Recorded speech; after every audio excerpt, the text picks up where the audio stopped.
शीतल, निवासी अशोकनगर, जनपद अलीगढ़।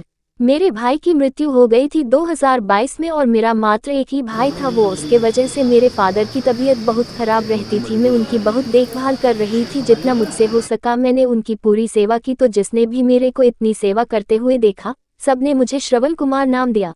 तो मेरे को यही लगा कि ये अंतिम कार्य मुझे अपने हाथों से करना चाहिए और वो ऐसा ही चाहते थे। एक बार उन्होंने मुझसे ऐसा कहा भी था, अपनी इच्छा भी उन्होंने मुझे ऐसे ही बताई थी। मेरे भाई को ट्यूमर हो गया था, वो पहले खत्म हो गया था।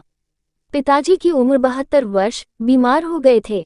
मैं यही कहूंगी हर लड़की के लिए कि माता पिता तो लड़कों के भी होते हैं और लड़कियों के भी होते हैं, दोनों को भरपूर जिम्मेदारी उठानी चाहिए, जितनी वो उठा सकती है। किसी काम से पीछे नहीं हटना चाहिए, अपने माता पिता की सारी इच्छाओं को पूरा करना चाहिए। ये संदेश देना चाहती हूँ मैं, हर लड़की जो है अपने फर्ज को पूरा निभाए और समाज में कभी इस तरह का डिसोल्यूशन होना नहीं चाहिए, लड़का है या लड़की है। और यहाँ पर मेरे को जितने भी मेरे सगे संबंधी हैं, जितने मेरे परिवार के लोग हैं, उन्होंने भी मुझको बहुत ज़्यादा आत्मविश्वास दिया इस बात के लिए और उन्होंने मुझे बहुत तसल्ली दी, सांत्वना दी, आत्मविश्वास दिया कि मैं अपने फर्ज से पीछे ना हटूं। ऐसा ही समाज होना चाहिए जैसा कि मेरा परिवार है।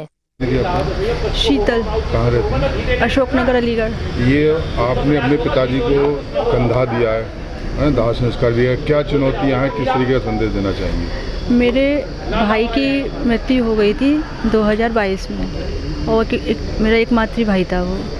उसके बाद से फादर की तबीयत बहुत ख़राब रहती थी और मैं उनकी बहुत देखभाल कर रही थी। जितना मुझसे हो सका मैंने उनकी पूरी सेवा की। तो जिसने भी मेरे को इतनी सेवा करते हुए देखा, सबने मुझे श्रवण कुमार नाम दिया।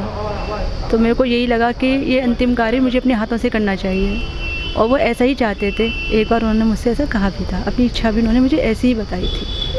भैया आपके एक्सीडेंट में पहले खत्म हो गया? मेरे भाई को ट्यूमर हो गया था, वो पहले ख़त्म हो गया था। पिताजी की उम्र कितनी होगी? 72। बीमार रहते थे? बीमार हो गए थे। एक संदेश देने का काम चल रहा है, जहाँ की महिलाएं मरघट पे भी नहीं जाती हैं, आपने दाह संस्कार भी किया है, कंधा भी दिया आपने, किस तरीके का संदेश आप देना चाहेंगे? मैं यही कहूँगी हर लड़की के लिए कि माता पिता तो लड़कों के भी होते हैं, लड़कियों के भी होते हैं, दोनों को भरपूर जिम्मेदारी उठानी चाहिए, जितनी भी उठा सकती हैं, और किसी काम से पीछे नहीं हटना चाहिए। अपने माता पिता की सारी इच्छाओं को पूरा करना चाहिए। ये संदेश देना चाहती हूँ मैं, हर लड़की जो है अपने फर्ज को पूरा निभाए और समाज में कभी इस तरह का डिस्क्रिमिनेशन होना ही नहीं चाहिए कि लड़का है या लड़की है। और यहाँ पर मेरे को जितने मेरे सगे संबंधी हैं, जितने मेरे परिवार के लोग हैं, उन्होंने भी मुझको बहुत ज़्यादा आत्मविश्वास दिया इस बात के लिए और उन्होंने मुझे बहुत तसल्ली दी, सांत्वना दी और आत्मविश्वास दिया कि मैं जो है अपने फर्ज से पीछे ना हटूँ। ऐसा ही समाज होना चाहिए जैसा कि मेरा परिवार है।